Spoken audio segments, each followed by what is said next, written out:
विचार केला आपला महत्त्वाचा डेटा असणारा फोन जर चोरीस गेला किंवा कुठे पडला तर कुणी त्याला सहज स्विच ऑफ करू शकतो।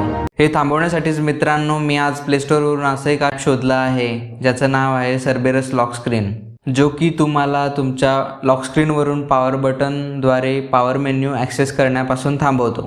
हा ऑप्शन सगळ्याच ब्रँड्सने अजून इनबिल्ट दिलेला नाही किंवा याचा काही अपडेटही नाही, त्यामुळे आपल्याला थर्ड पार्टी ॲप्सवर निर्भर राहावं लागतं। तुम्ही ताण घेऊ नका मित्रांनो, कारण हे ॲप सुरक्षित आहे, कारण आपला फोन आणि फोनमधील डेटा दोन्ही गोष्टी महत्त्वाच्या आहेत। घरातून बाहेर पडताना आपल्याला दोन गोष्टींचं भान ठेवायचं आहे, फोनचं इंटरनेट ऑन ठेवायचं आहे, फोनची लोकेशन। फोन हरवलाच किंवा चोरी गेलाच तर आपण फोनच्या लोकेशनद्वारे त्या फोनला ट्रॅक करू शकतो आणि जर फोन मिळणारच नसेल तर आपण रिमोट ॲक्सेसद्वारे त्याला रिसेट करू शकतो, म्हणजे डेटा आपला सेफ राहील